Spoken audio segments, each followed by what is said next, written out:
Good evening, folks, and welcome to the War Party Paranormal Radio Show, where we will discuss all things paranormal. Hear firsthand eyewitness accounts from fellow team members and special guests. Now, for lead investigator and your host, Eric Vanderlaan, and co-host, Michael Del Toro. Happy Monday, my paranormal people. We got another good show for you, so glad you tuned in. My name is Eric. I'm your host of War Party Paranormal Radio and the team leader of War Party Paranormal Research. And on that side of me, I have... Good evening, ladies and gentlemen. My name is Mike Del Toro. I am a tech specialist and investigator at War Party Paranormal. And we got a pretty exciting show for you guys tonight. We got a special guest, Brandon Alvis, from previously on Ghost Hunters, and he's got some new content coming out. Looks super amazing, and we're gonna show that here for you guys here in a little bit. And Eric, what else are we gonna be getting into? Okay, so yeah, we are honored to have Brandon Alvis. Everyone knows him from Ghost Hunters, and he's got some other projects brewing that we're going to talk about. We're just going to talk about a mutual place that we both investigated, the South Pittsburgh Hospital. For you paranormal investigators out there, I know you know about that location, super haunted. We both got some great evidence, and we're going to also, he's got some clips to share from other places as well. And we're going to go techie as well, because we know he's a tech guy, and, talk about him, what's coming up. And Mike made an incredible intro video. You want me to share it, or are you going to share it? Go for it. All right, let's let this thing roll.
I get to sit on a rocking chair in a beautiful place like this.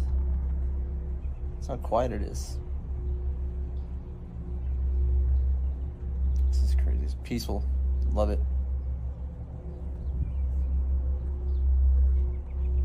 Awesome.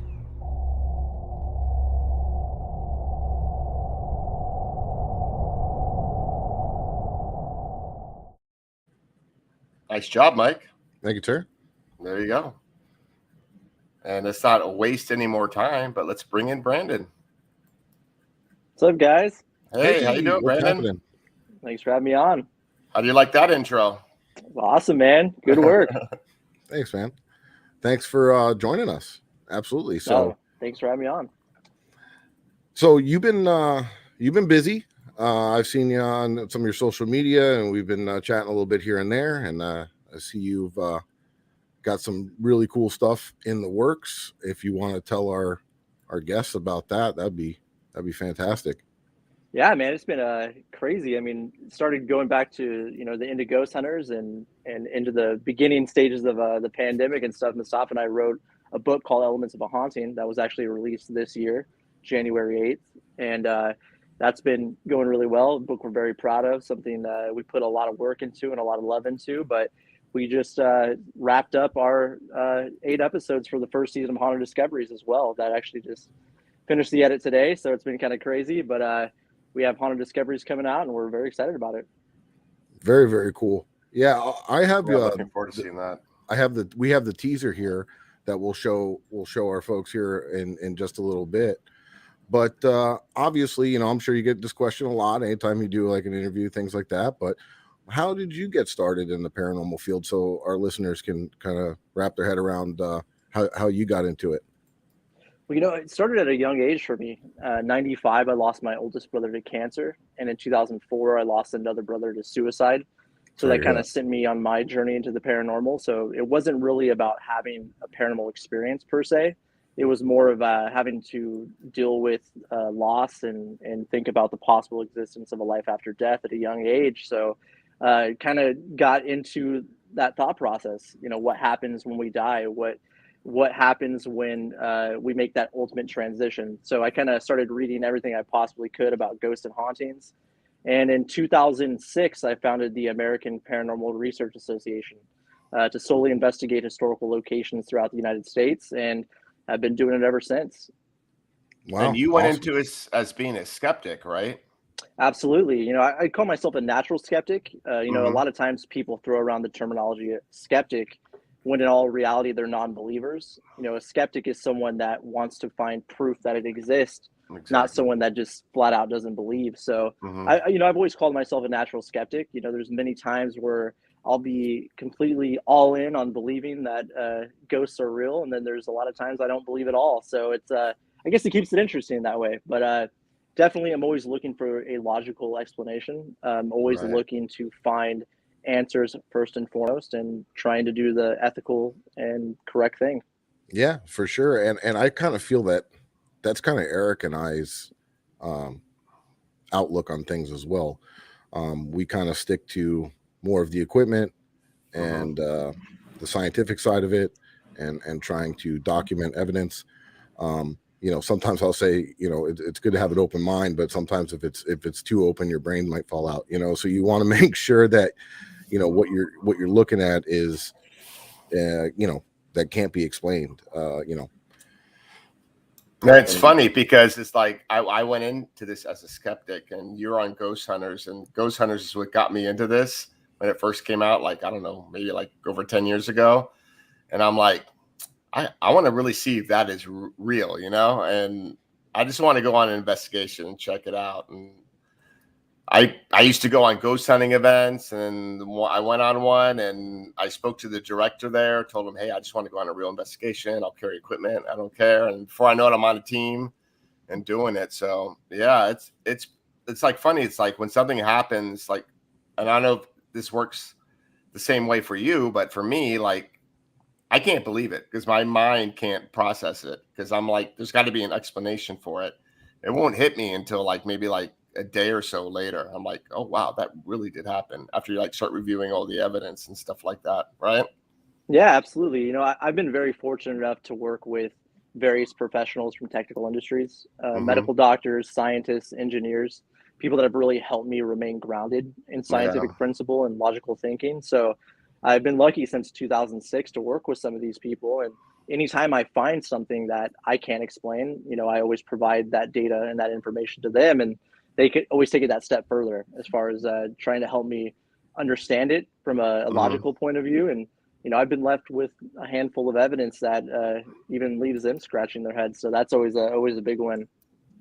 Yeah. And it's always good to have someone like that on your team, because when Mike came on board, what he brought was his level of experience with electronics, especially in the yachting industry. And when weather and things like that come into play when you're in investigation, he's really helpful with things like that. So yeah, I'm actually a licensed captain, and I sell marine electronics on yachts, radars and navigation equipment, GPS, satellite and communications, satellite communications equipment, things of that nature. So I think that really having that background definitely helps in the way that I investigate and kind of the way that we run different experiments and try different things. And that was one of the things that Eric and I were talking about that I wanted to ask your professional opinion on. And, do you think, because what we're dealing with in theory is energy, right? And as Einstein said, energy doesn't go away. It just changes. the where, the way that it is, it just changes and moves. Do you think that humidity, barometric pressure, things like this, and when you have storms and weather, especially here in South Florida, we have a lot of humidity, which is very conductive. We have a lot of lightning and a lot of stuff, going on. Do you think that helps in the paranormal field when you have different, like a low pressure system and things of that nature? Absolutely. I think that everything you just mentioned are the elements of a haunting. I think that one thing that I see within this field a lot is people not monitoring or recording data associated with environmental conditions, which is doing a huge disservice to research and a huge disservice to this field. One thing I can say for sure with my experience in working with Dr. Harry Clore and various other professionals is that we have seen a correlation between barometric pressure and phenomena taking place. And one thing that we've been working on heavily the last couple of years, myself and Mustafa, is what we call the paranormal photon theory. And what that is talking with these consultants and working with these brilliant minds, we ask them what would be the possible mechanics behind what we perceive to be ghosts and the paranormal. And the terminology and the theory of photons were thrown out at me. And photons are light events that are not typically seen by the human eye. They do carry EMF. They are something that's studied by NASA in space.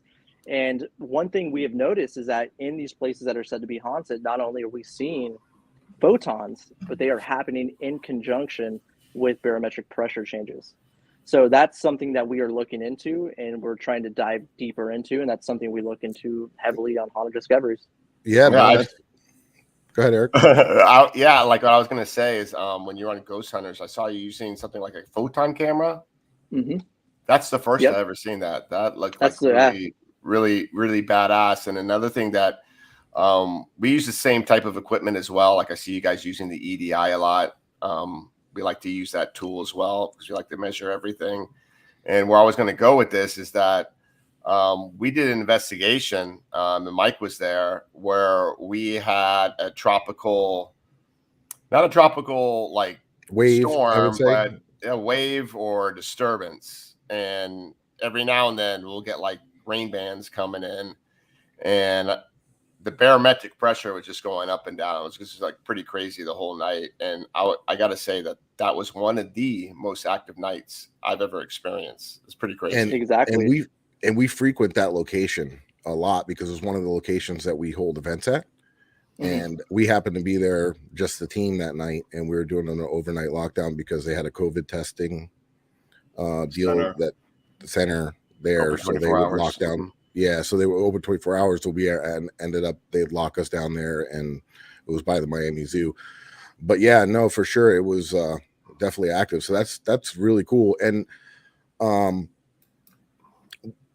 leading into kind of what we were talking about and photons and different things like that. And what do you think the future is going to hold with like LiDAR? I know LiDAR is like becoming somewhat available for the general public in a small scale.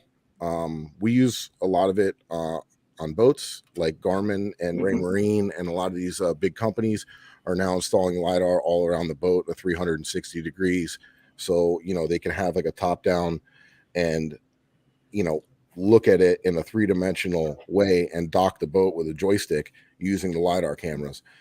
And, I know that they're starting to bring this into the field, and I'm thinking with the future of technology, what do you think the future is going to look like? Well, I mean, with the advancement of technology at such a rapid rate these days, I could see things jumping, in a huge way and really helping the field and expanding the field.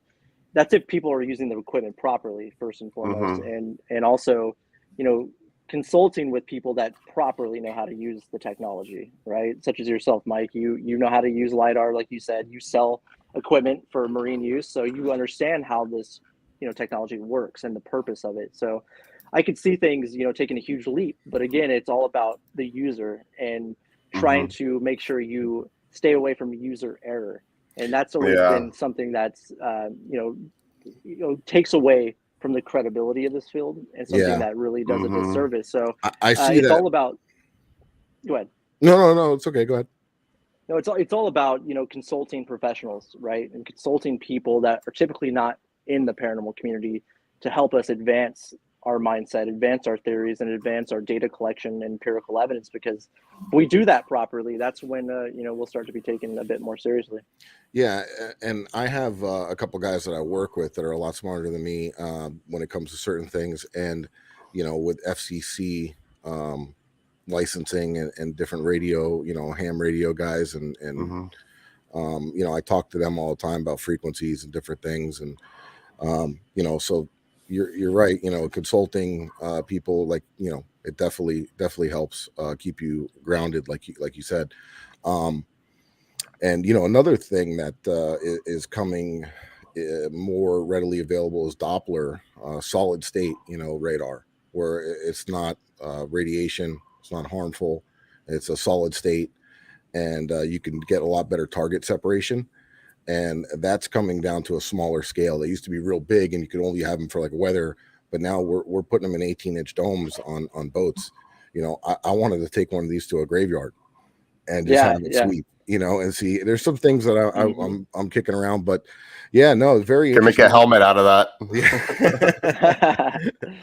With lights on it. Oh yeah. But no, for sure. So let's get into some of the meat and potatoes, and we got some clips here to show people. Okay.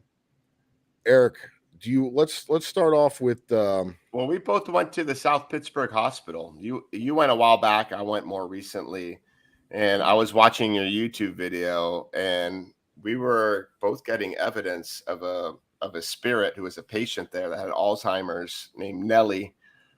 She like roams the halls there, and I thought that was pretty cool. So I wanted to share what you got and we got as well. Awesome. Let's pull that up. So let's start with this clip right here. Sounded like I was cracking a cold one. It's just a bubbly. You can crack a cold one if you want. We're not judging. Here we go. Is that you breathing?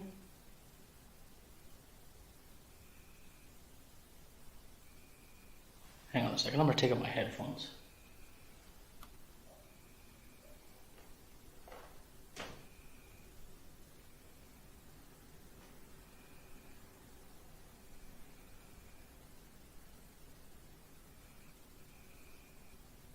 Bear with me for a second, I'm going to put my headphones back in, but there's a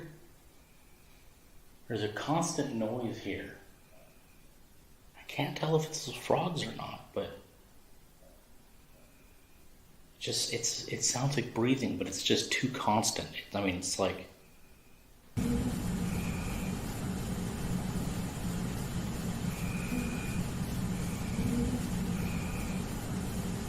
Okay, so the audio on the third floor, I love the presence of mind of it sounding like breathing and being like, well, I'm not sure if that's the frogs outside. Usually you want to throw that out if it's exterior noise. If you know there's animals outside that can make noises like that, okay, it's probably that. Let's, stay here on Earth and be practical about it. But that doesn't account for the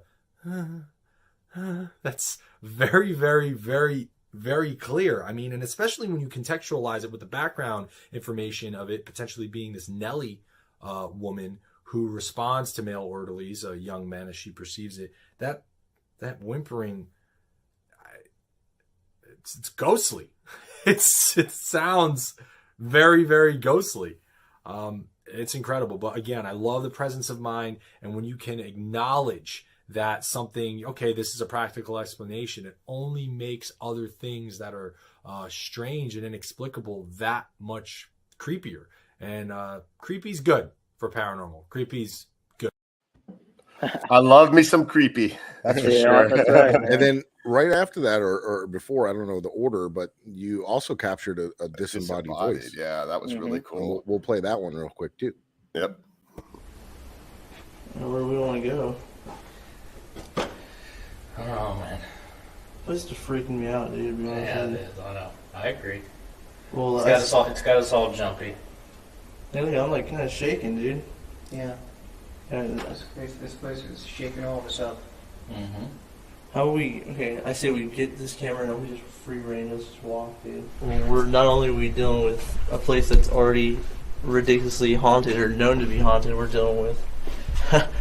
A storm, a lightning storm. Oh my god, did you hear that? What?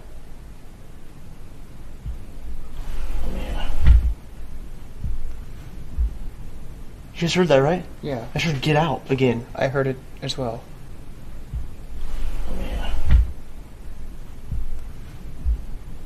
You just heard that, right? Yeah, I heard get out again. I heard it as well.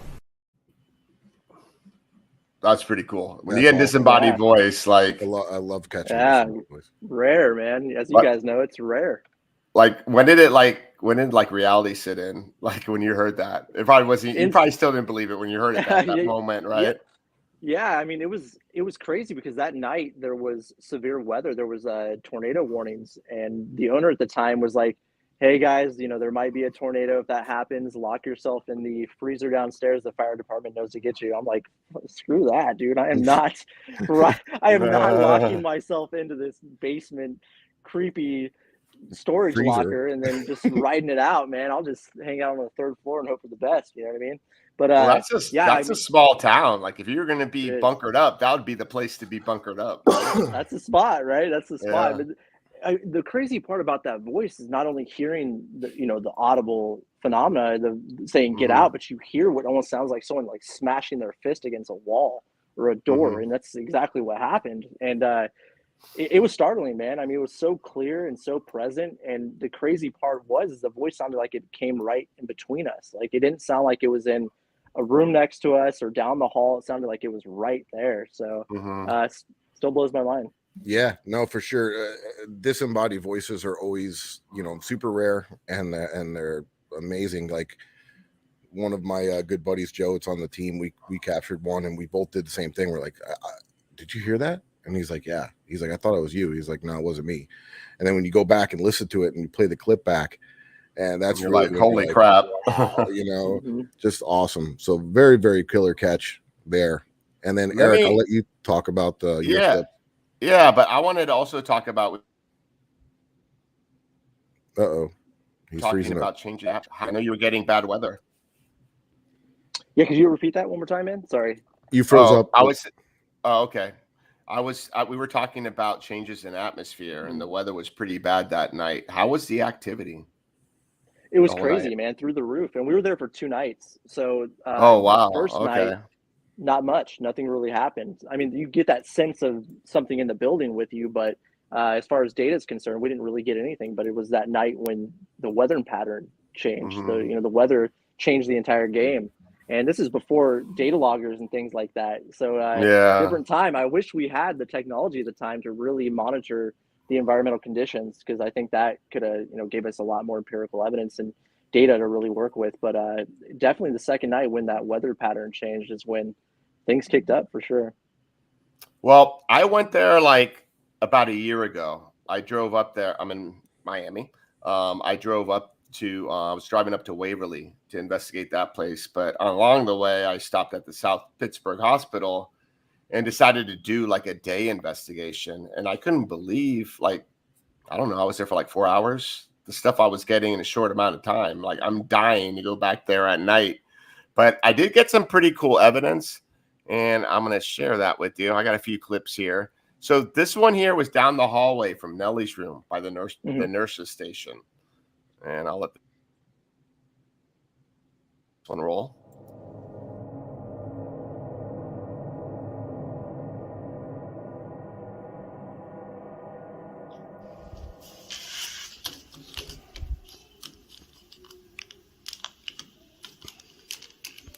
What are you still doing here at the hospital?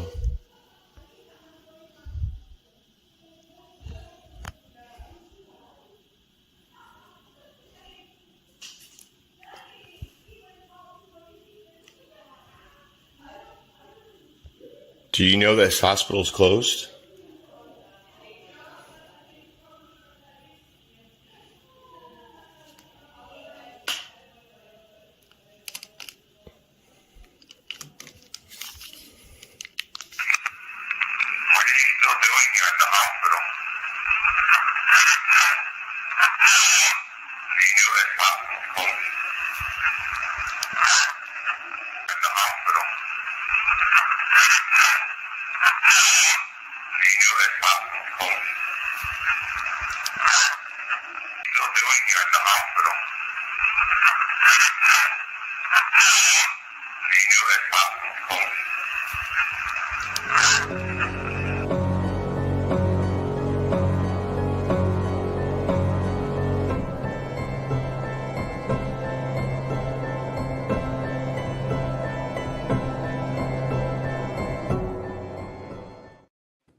And yeah, that's a couple of my teammates on the other side of the building, like yapping away, having a good old time. I'm telling them, shut up. I'm trying to get evidence here. Right. But yeah, like I don't know, like for me, like that nurse's station and that hallway by I don't know how it was for you, but by Nellie's room seemed pretty active. Yeah, the first clip you guys played, that was in Nellie's room. That was actually where it was. Oh, So, okay. Yeah. And it's crazy to see the footage that you had after the clip because I mean it looks like so much different than when I was there. Right, It's right. crazy Definitely. different. So I'm gonna play another one that was there at that nurse's station that was pretty good too. I had a little tour guide with me, so don't laugh. Here we go. Where's Miss Nellie? Miss Nellie was a dementia patient that was here around the time hospital closed. I said. Basically, she was known for running up and down the hallways, getting in people's beds. When she actually passed away, there were a few of the residents that were still here, of course, that were actually had to mention to the nurses about somebody coming and crawling and getting in bed with them at night. It was Miss Nellie. Basically, they found her in the corner of her room in a fetal position when she passed away. All you. Yeah. So you're gonna be the leader. Okay. Why? Because I know this hospital. Yeah, you know this hospital. I don't know. Miss Nellie, hello. Are you here? We want to talk to you. Two people.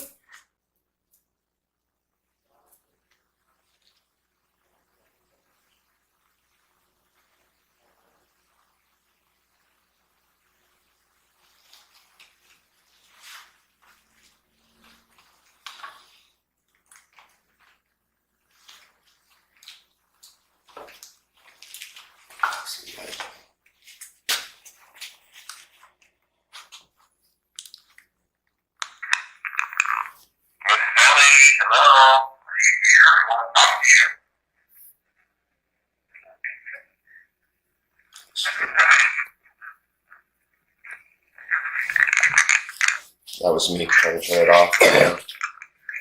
Or maybe not. Can you hear that again? No. Over there, you see that elevator? Ghost ride over there. What? What's there? And those elevators? What's in there? Ghosts. Really? Have you seen one? Yeah. sit down. We got to go outside and move around the sign. So it was pretty weird because I had that kid with me and we're doing EVPs. He was sort of like my trigger object. Maybe that's why I was getting him. But it was weird. Was that little fellow? I got that EVP, send him back, and then here comes his dad, like coming up the hallway, like, "Hey, it's time to go." So I don't know. I thought that was pretty cool. One thing I noticed that I had a question. Whenever I watch Ghost Hunters, like. Mm-hmm. I know that you guys are into the Zoom type recorders. Right. And I know with every type of tool, you got to use it smart, like what you were saying earlier. What do you feel about the DR60s, the Panasonic DR60?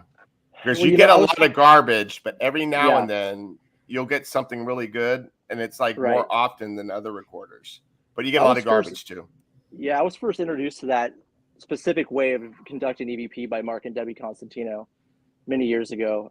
They were kind of the first ones to really start using the DR60s and specifically using two recorders, very similar like you were, on voice activated mode next to each other and recording both at the same time, ending them at the same time, having equal sessions.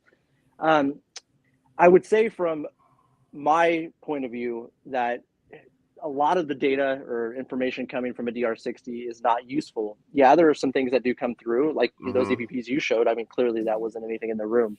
But if you were to take that information and that data, those specific recordings, to an audio engineer and were to bring that into a spectrum analyzer, it would be considered contaminated. because of the flaws associated with the DR60. Okay. So in my point of view, I think that those devices, it may give you some information, it may give you EVP, and that furthers the belief system. But from a data point of view and empirical evidence point of view, I think a lot of it should be considered contaminated because of the flaws associated with the device. Yeah, no, definitely. and you know, we all have them. I have a plethora of recorders, and we try all kinds of different recorders. I have Zoom, I do live listening, I do all kinds of different things. But my DR, like when I try to strip it to the computer, you know, you're using analog 2.5 millimeter mono, converting it to 3.5 stereo, and then you know, and then so when you try to rip it onto a computer, the analog to digital, it's terrible. It's you know, it's, you hear a whining noise, you know, it's so I agree, it is definitely hard to get something on a DR and send it to a specialist to analyze it, because like you said, there's going to be a lot of interference. And you definitely have to throw a lot of this stuff out. But I mean, some stuff you get, it's pretty amazing. It's kind of hard to argue it. Yeah, especially when you we use the Zoom devices specifically, the ambisonic microphones, H6s, H7s, H8s, things of that nature. We use those because it has such a high rate quality of recording. Bit rate is really high. It's the best technology available for audio recording at the moment. Right. You know, the 32-bit float and things like that. That's when you have the most information, right? And you can really break it down frequency by frequency to see exactly what you're dealing with. So it'll really break it down. Is it a stray radio frequency, stray cell phone frequency, things like that we typically wouldn't know is happening in real time, because we're, you know, not really hearing that. I mean, unless you're plugged in directly, you can hear that in real time. But again, you know, more information, the higher bit rate and the higher quality recording, the more information. Now, some people feel like they feel like they get more success off the older recorders, and they believe that because the way it's built compared to like the newer recorders. Like the newer recorders have a hard casing, a hard shell around it compared to the older ones. We also use the Sony ST25 recorders.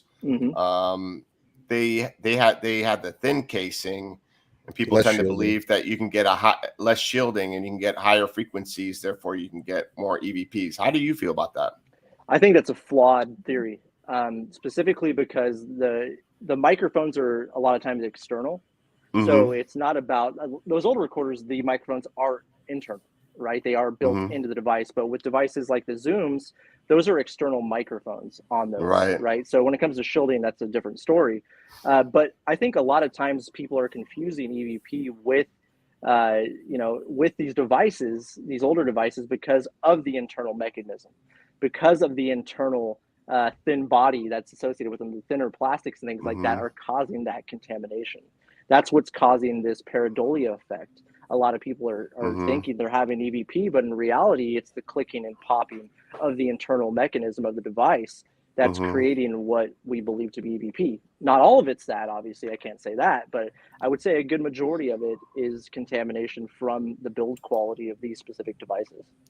Now, do you believe like the higher tech recorders, like, you know, the Zoom, the Tascams, recorders like that, do you think they also kind of hinder getting EVPs because they're meant to block out things that you don't want to have that contamination at times? You know, I would use a quote from my good friend and mentor, Dr. Harry Clore. And if this phenomena is real and it is taking place, equipment should capture it.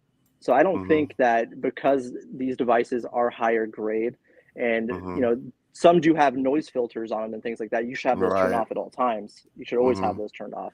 But if the phenomenon is real and it is taking place, you should be able to document it. And having a higher quality device will aid in that quest and will aid in that information. You know, it's funny though, because we'll capture, and I'm sure you have too, a lot of EVPs right on your recorder, on your video camera, you know. Oh, and yeah. we have like, I have like a Sony you know, with a Rode mic, you know, real high quality mic, and we'll pick up EVPs right on that. You know, it's wild. So some of the best actually I've ever captured have been on shotgun mics connected to a camera, or even internal camera, and those are very high quality, right? Yeah, they so are. I think another part of it, again, going down the I hate to call it pseudoscience, but it kind of is that rabbit hole, is that I think that a person's energy has a lot to do with it as well. Oh, right? I totally agree that. Totally. Right. So Yeah, I think definitely. that when you're using a video camera, such as you're talking about, I would imagine some of the best EVPs you've gotten, you were operating that camera at the time, right? Correct. Mhm. So I think that there's something to that we can't ignore in that regard. But again, I think that goes along with the idea that higher quality recording devices will benefit documented phenomena. So, you know, I think a person's energy has something to do with it to an extent. Now, I what do you think about like old school devices? Like, you know, back during the Ed and Lorraine years, they were using reel-to-reel cassettes and maybe like going old school using the compass or making it real simple, like Polaroid cameras. Yeah, a lot of Polaroids. A lot of people like even something simple as like a motion cat ball, like those little cat balls you get for $2 and it lights up when it senses motion. Yeah, no, I think it's great. You know, I mean, reel-to-reel recording, you want to talk about EVP and the mechanics with that, that's a whole nother level, you know, when it comes to speaking about digital versus magnetic recording. And I think that's where you can get into more of the theory side of it as far as what are the mechanics of electronic voice phenomena, is when you start to have the, you know, magnetic recording devices working in that regard. I think that's a different story. But yeah, no, there's a lot of old school techniques that I've used throughout the years, and I think work pretty well and have given some results. But again, it's all about correlation, right? It's all about corroborating evidence and making sure you're capturing this phenomena, whatever it may be, on multiple devices to really support what's happening. Yeah, I even gotten stuff off my cell phone. Like we're doing a video off my cell phone, I got an EVP, which is pretty mind blowing. Yeah. But yeah. But we like to change it up. We like to go old school. I mean, we'll use high tech devices. We'll even like we have like a very eclectic group on our team. They all have various backgrounds. Some people are sensitive. Some people are techie, like Mike and I. We even do like the age of spiritualism type of things, like table. We have one lady that's a sensitive, and I don't know if you ever experienced table tipping.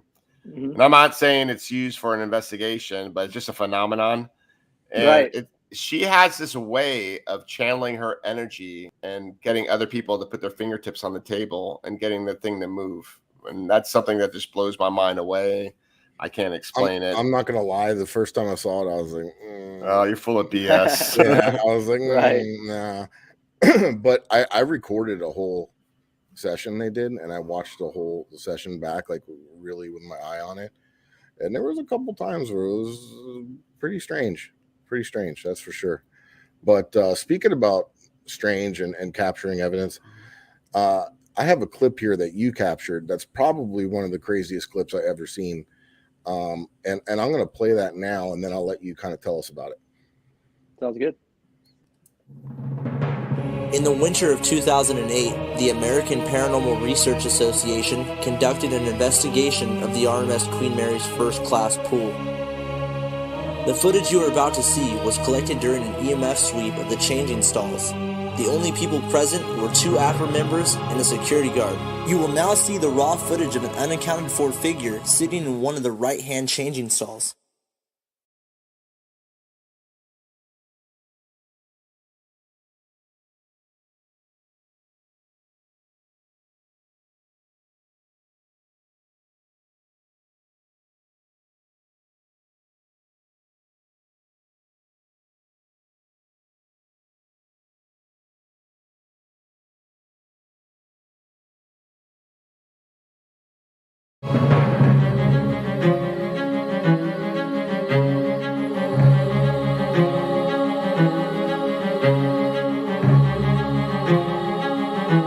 www.apraparanormal.com.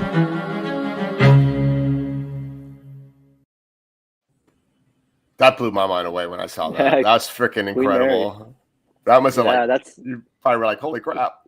Crazy, man. I mean, this again, we're on the technology talk right now. That was captured on a mini DV camera tape. Really? 2008. Yeah, man. Same one you got, probably, Eric. This old like Sony. A high 8?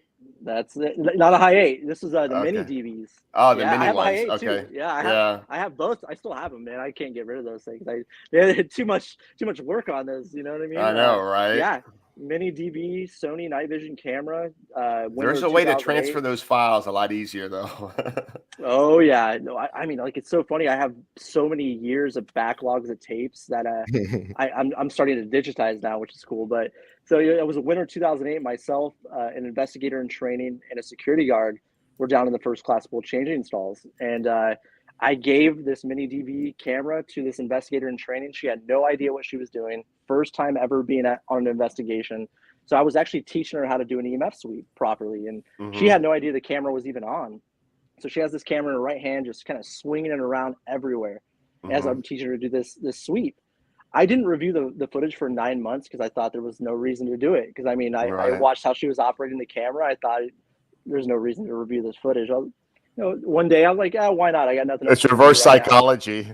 Yeah, exactly. Right. I throw it in the deck. I start watching it, and then that split 3 seconds changed everything for me, man. And you can almost see like the glow of an eye too. Like, yeah, you can. Definitely. You can. Now, what's really cool about that? A lot of people say, "Oh, it's a living person," or "You faked it," whatever it may be.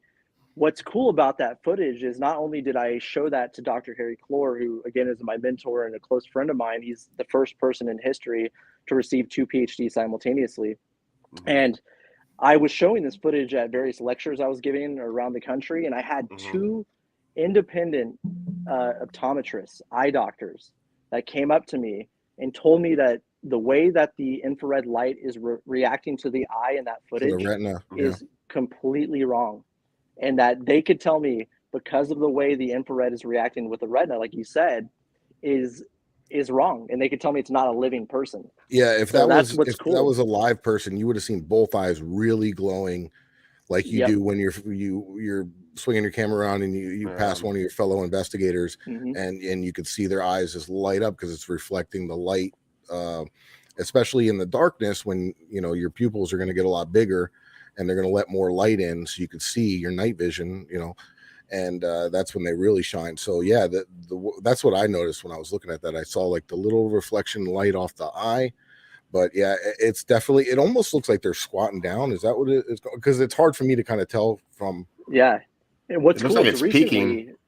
Yeah, what's cool recently, I actually have got my hands on some AI software that has now blown this up to 4K resolution and has cleaned that footage up, which I'll have to send you a clip of that since you guys have seen the footage now, and you can see it analyzed in this level that we haven't been able to do before.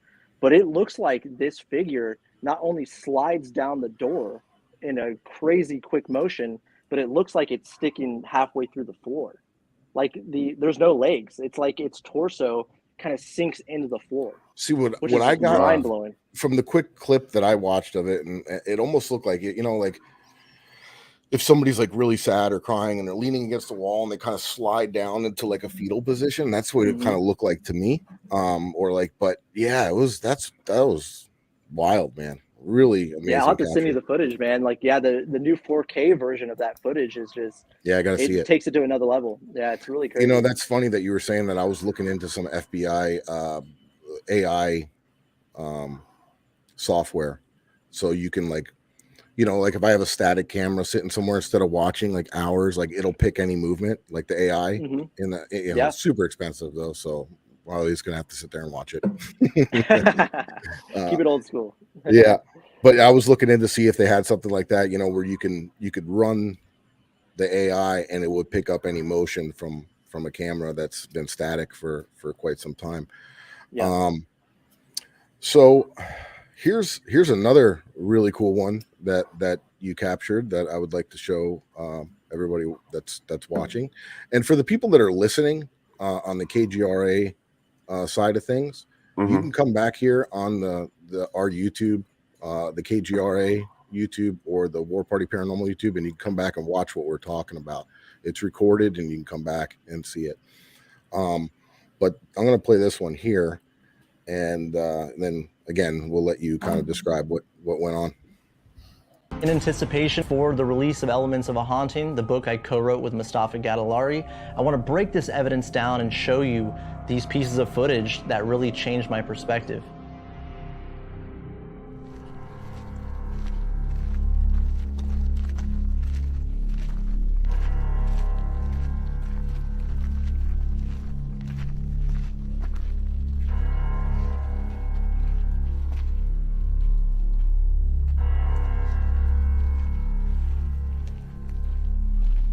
an undisclosed location that I can't reveal the name of because of client confidentiality.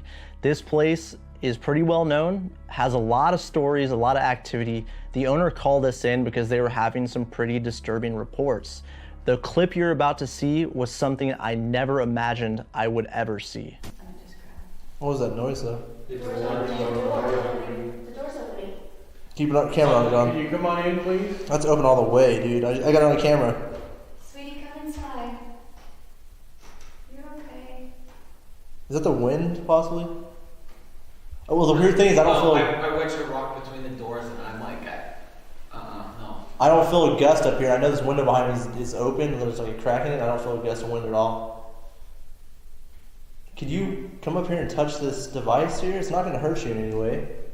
When the doors opened by themselves, I mean, it was shocking. Everyone in the room, including a newspaper reporter, saw this happen in real time. What makes this footage so special is the fact that there's two separate camera angles and they're actually covering the top and bottom of the door, so you know there's no trickery involved with this. No fishing lines. You can see clearly the top and the bottom of the door frame. That's open all the way, dude. I got it on camera. Amazing footage, something I still cannot explain to this day.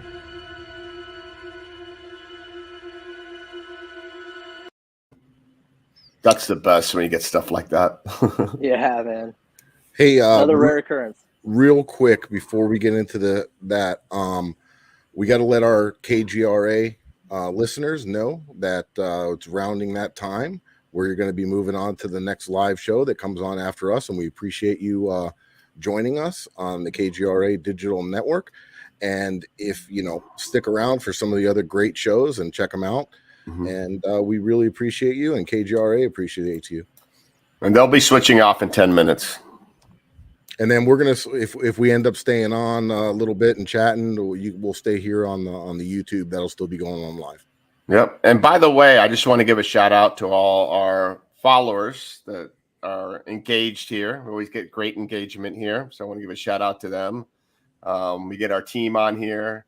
They're pretty active. So you guys, if you have questions for Brandon, just type them out right here, and he'll be able to answer some questions for you. One question that I had is, like what every paranormal investigator wants to know, when you go on an investigation, like what's the one go-to equipment that you must have? Ooh, a data logger, man. I have to say it. Yeah. We were talking earlier about environmental conditions. I think that is the biggest data point that we have within paranormal investigation. The more data we collect and we understand the patterns associated with the phenomena we're collecting is going to help us understand what's taking place, right? So like we talked about earlier, seeing this correlation between barometric pressure and photon events and locations is massive. That's taking it to an actual scientific investigation, an actual scientific study. And the more we do things like that is, again, the more we'll be able to further the field. Yeah, we like to use it on our investigations. Is we'll sync it to a camera. So like because we're recording all the time. Because if you don't have it on video, then to me it never happened. You got to be able to show it. And so like say if we do get an EVP or we get a hit on the millimeter, we can always go back because that data logger has a software program where it spits out a graph and it'll give you spikes and during the times of the investigation and where you got your hits from humidity, pressure, EMF, temperature change, vibration. One thing I wanted to share real quick, that the most incredible thing I ever got off of an EDI was I was in St. Augustine at the Castillo de San Marcos. I was investigating that place, and I was next to the executioner's wall. And I don't know how you would explain this, but I stuck my data logger in one of the cannonball holes, and this is like at 1 a.m. and it's sensing vibration. I mean, up to the point where I'm getting like 3 dots. Like, really? Yeah. Like what could cause that? That's wild. Is it expanding from the heat and it's cooling down? I don't know, but it wouldn't vibrate like that though. It would no. Yeah. It was crazy. That's like the wildest thing I've ever gotten. Yeah, it was nuts. Also, Eric, when we were at the Devil Tree and the EDI was picking up vibration almost in a rhythm of footsteps. That's cool. Yeah. That's an invitation, Brandon, by the way. Yeah, for sure. The DoubleTree Come down to is South Florida. insane. Oh man, I love Florida, man. I love it down there. So since we're running a little low on time, I promised everybody we would show your trailer for your upcoming show. So I want the KGRA folks and everybody to see that as well. So we're gonna run that now. Run it. Some of my youngest memories of my own life are absolute terror of death because I was so worried I'd miss my pants. Sorry. I'm looking to take that next step in my research and my life to really fully immerse myself in, the possibility of consciousness surviving death. I hope I find those answers in this journey, and I hope that I make the right decision. I would think it was my great-grandmother. I really feel her presence when I'm in that room. I had high expectations for what I was going to do with it. My wife ran into some tragedy a few years back and kind of put a stop on all the plans we had. Whoa, this door's closing, dude. When she started dabbling in the black arts, that's when things went downhill for her. It looks like you've been bit, bro. Yeah, those are like scratches. I could say, even from my equipment, you know how I'm very scientific with it. The environment, at the very least, acknowledges that she's here. For me, the heart of the haunting is that familial connection. For the first time ever, I actually had the opportunity to be a part of a team to try to potentially contact these people that I've been researching. And I've never done that before. Guys? What? Brandon?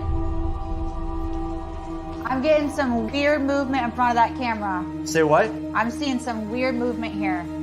I saw something weird as hell. So when I heard Brandon was looking for a home for APRA, after recently moving to Kentucky and experiencing some of the things that are here in the history, I reached out to him and told him this is one place he should start looking at.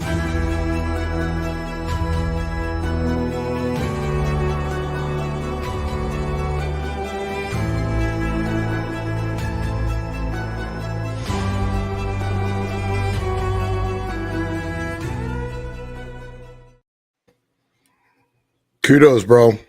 That looks awesome. Thanks, guys. Very, very awesome. You got a lot of excited fans, that's for sure. I could tell here in the chat. Yeah, it's looks labor of amazing. love, man. Labor of love. After doing Ghost Hunters and being in the field for 17 years, it's kind of all come to what I call the Everest of the paranormal for me. And being able to have a great company to work with, having these amazing investigators I work with, and bringing a Department of Defense aerospace engineer to the investigations and really stepping up to that next step has been great, man. I really can't wait for people to see it. I would say it's also got to be refreshing too, right? To be able to do what you want, and do it the way that you want it, and just kind of attack it that way, and it's your show. It's like your guys, it's you and Mustafa. You guys are good buddies, and for you to produce it the way that you want, it's got to be refreshing, right? Yeah, I don't have to live in the shadow of ghost hunters anymore. Yeah. And you got a filming background too, right? I do. Yeah, I've been a producer, a film director for many years, and it's something I love. And paranormal and documentary filmmaking go hand in hand, like you said earlier. If it's not on camera, it didn't happen. And that documentary film process is a huge part of paranormal investigation, and they go hand in hand. And having a film crew of people I trust and having this amazing technology there, everything comes together perfectly. So it's been great, man. Super well done. So I'm excited to check it out myself for sure. So we got a lot of questions here for you. So I want to get started on that. Okay. And so this is from one of our friends, Dan Tex. Dan, is there a place that you won't return to that you've investigated? Okay. I'm waiting for that moment, but no, yeah, same here with me. If it hits the fan, I want to go back. Yeah, right. Definitely. Yeah. All right. Here's the next question. What is the worst piece of equipment you've used? SLS. SLS. Okay. Yeah. Or they're kind of equal. Our co-founder got that, and he just wants to get rid of it. Our co-founder Zap. He's a techie guy. That's why he's called Zap. That's his nickname. Okay. He said something funny to me. He's like, you do an SLS? He's like, you take it and you rip the tablet off of it, and you go online, you buy yourself a real piece of equipment. Damn right. I like him. I like him already, man. That's funny. All right, I got another question go for for you. I know Brandon is a history buff. How much research do you do of a location when you investigate it? All about it. That's very important, if right? If you don't come in prepared and knowing the true factual history of a location, you're not doing the research properly. It's all about historical research. That's one of the elements of a haunting, right? There's a specific purpose a location is haunted, and usually it's associated with some particular historical event. It doesn't have to be some tragic murder or anything like that. Yeah, it could be something happy. A lot. Yeah, exactly. A lot of good memory. Is people that love a building and have spent their life protecting what they love and putting everything they had, their heart and soul into it. There's energy with that. So yeah, I go ahead. I was gonna say, I actually have a question that, it's fun to talk to other investigators, for sure. And we noticed that when we do a location that we're doing back to back, I know you said there was one that you investigated for like 10 years, right? The same location you guys did a lot. And we have a couple locations like that because we do events at them. We so we spend a lot of time, and we notice that the more and more that we go to the same location, it's almost like they start to recognize us, and we're building relationships. We start to get our names called in via EVP and different methods, and it seems like it's more active the more that we go. And then if there's a time where we don't go for a while and we go back, it's almost like it's slowed down a little bit. But what do you experience that? Oh yeah. There was multiple locations that I spent over a decade investigating, but there's a familiarity involved, right? There's, like you said, you're building a relationship in a way, but I also think it goes back to what we talked about earlier about the energy associated with it as well, right? So you spending a lot of time in that location and putting your energy into that place, I think that's recognized in some way. However that works, I mean, we're dealing with the paranormal. We don't know what the hell's going on. We don't know, yeah. But there's something to it, and I think that familiarity is a big part of it for sure. And that's why I think that the huge misconception with a lot of people going into a location mimicking what they see on the shows doesn't work out a lot. It's about building that rapport, building that familiarity, and I think that you get more data. And going back to history, I mean, that goes hand in hand with paranormal investigation, because that's what we're looking for. We're looking to get evidence that correlates to the history. And when you get something like that, it doesn't get any better than that. Exactly. All right. So let's read out another question. Brandon, what's your favorite location? Do you have a favorite? I'm sure you got like a few. It's hard to pick them. I'd have to say probably the RMS Queen Mary, Long Beach, not only because of the footage we just watched earlier, but the history of it's really cool too. Good amount. Yeah, the history is unbelievable. But spending years and years and years investigating that ship and having correlating pieces of data over a span of years has been unbelievable. So yeah, definitely Queen Mary's up there. And you lived most of your life in California? Born and raised, man. Okay. And I've always wanted to go to Queen Mary just because of my, marine background, boats and everything, and it's just something I've always what's going on with that place? Did they shut it down? I heard it was taking on water. It was. They've been repairing it from what they said. There was a lot of scandal involved with that, a lot of money laundering, unfortunately, but looks like they're saying they're going to reopen in November. That's what's happening. So we'll see. Let's see. We got any other questions? All right, real quick, while Eric's reading that, what's your take on a spirit box? Garbage. Complete garbage, man. I get a lot of flack for that. But again, you may get something on there that may be a great personal experience, maybe something that furthers your belief system. But when it comes to factual data and empirical evidence, it's completely contaminated. You are dealing with radio frequencies, and that is rule number one when you try and further this field.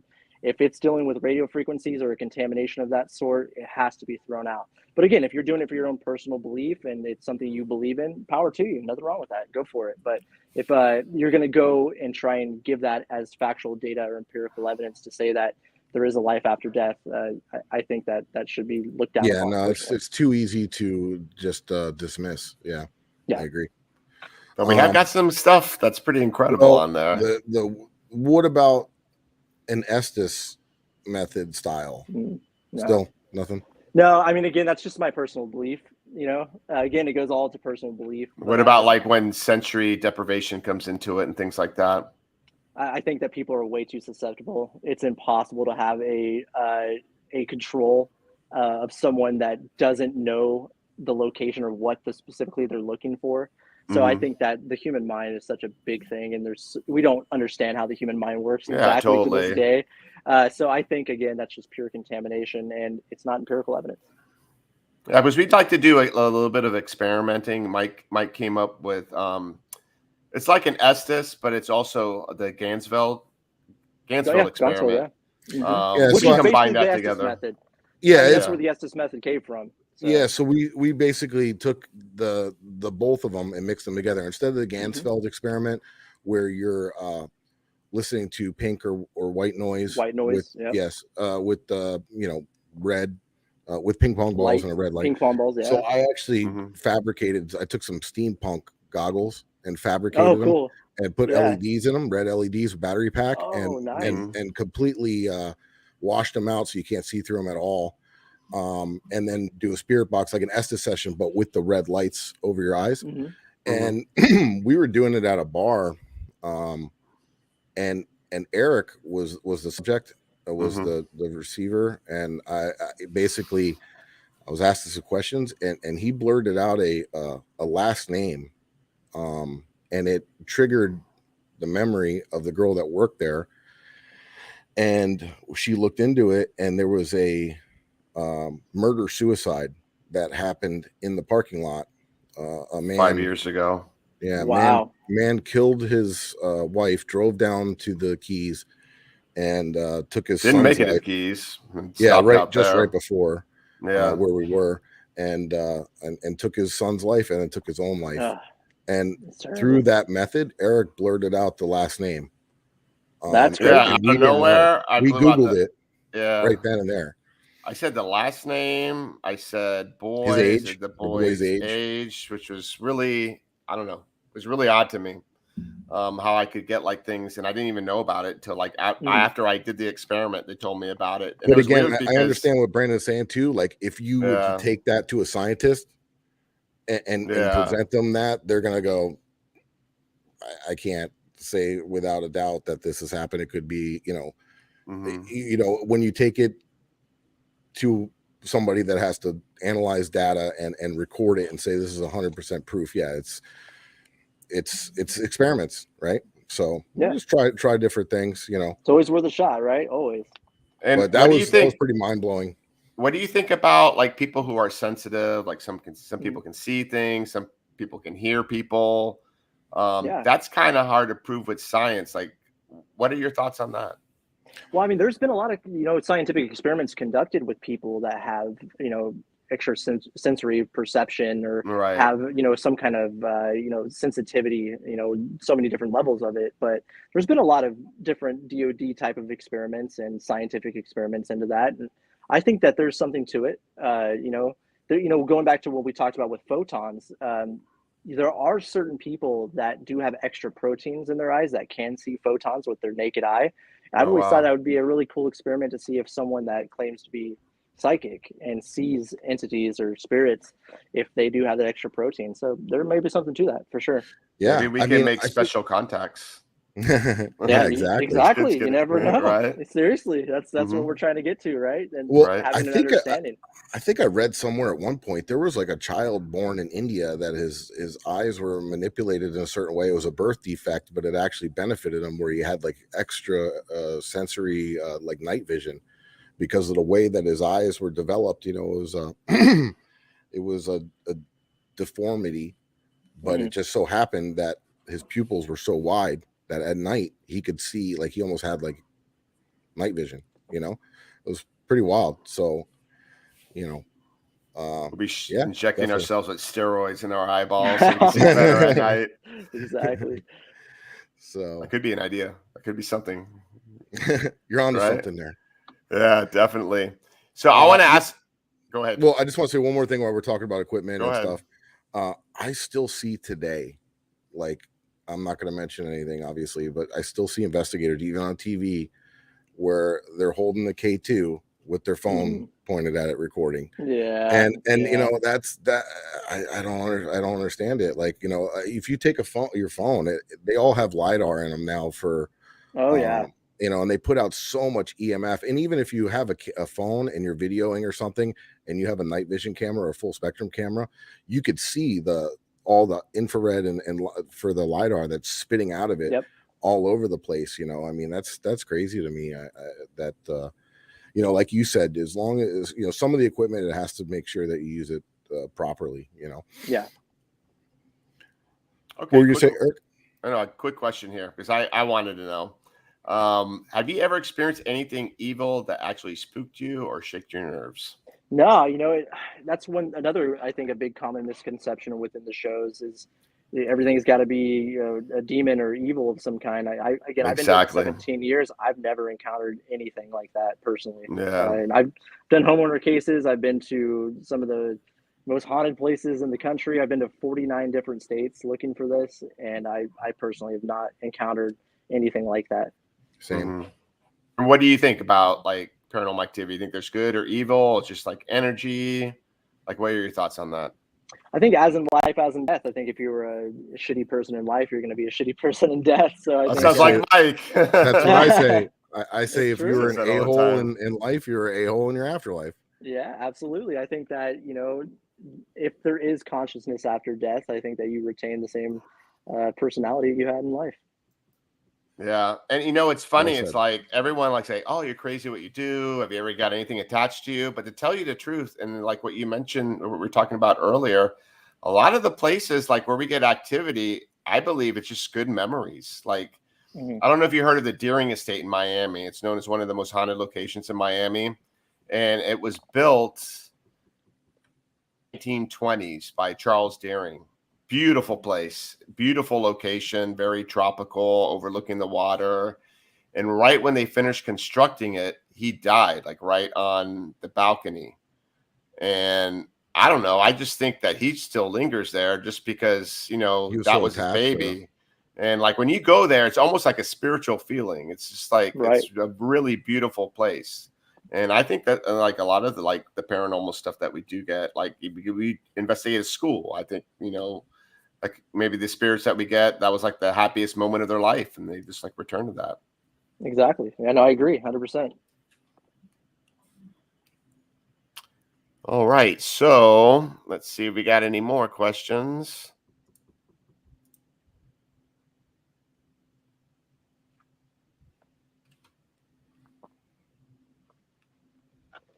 What do you think about like ESP, things like that? Oh, I think that the phenomena does exist. I think that there are people that do have ability, and that ability plays itself out in some ways. Do I think people take advantage of that and say they have that ability? Yes. Yeah, but I think that there's a rare few that do have something going on. I mean, there was case studies and stuff by the U.S. government that support it, you know, and I mean, if they bring that into investigations and things of that nature, and they're using it for military, then I definitely, you know, it's some of it is proven. But like I said, I think some people take advantage and you know, fabricate things for attention and other things. But yeah, I do think it exists as well. All right, so we're gonna start wrapping it up. I want to thank everyone who's on the show. I want to thank Brandon for coming on the show. Thanks, guys. Heck yeah, that was awesome. Show. Learned a lot from you, and I'm sure Definitely. everyone else did. That was the purpose of the show. And I also want to thank the KGRA network for letting us do our show on their network. And for all you folks out there, just remember that we're not the only show out there. They have them running all day long, every single day, anywhere from cryptids to UFOs to you name awakenings, everything. They got some, you know, pretty well-known people there. Brandon, why don't you share again with everyone, like what's coming up, like anything where they can find your stuff.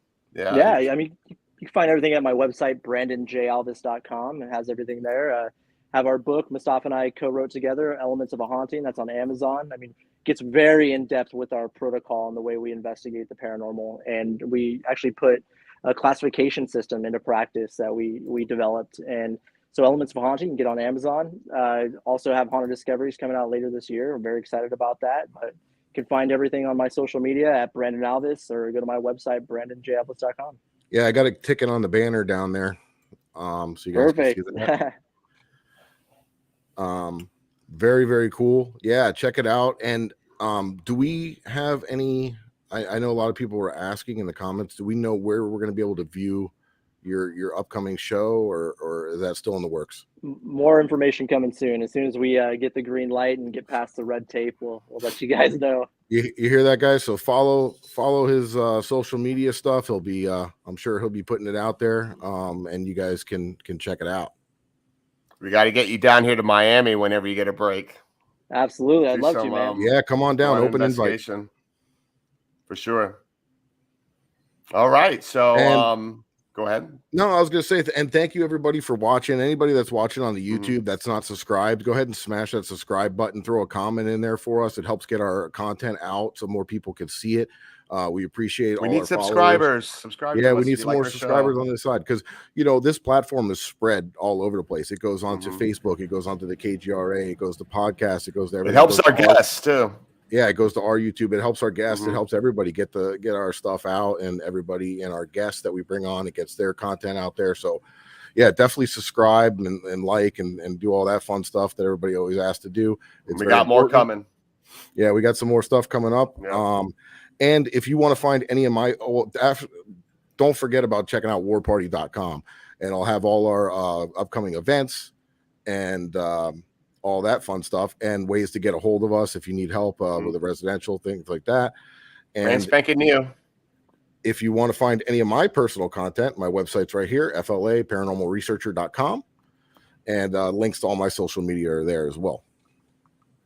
Eric? And you can find my personal stuff on Ghost Hunter South Florida, and that's on YouTube, Facebook, Instagram, TikTok. And like Mike said, you can follow More Party Paranormal on all those social networks as well. And don't forget to follow KGRA Digital Broadcasting Network, and they are on Facebook and YouTube as well. And did I leave anything else out? No, we're good, man. So we're gonna wrap it up. We're gonna play the outro. Hey, Brandon, hang in there a minute, because I think we want to chat with you a little bit right after and backstage. Good. We're going to run this, and we'll be good. Thank you again for coming, and appreciate everybody for watching. Thanks, Brandon. Peace.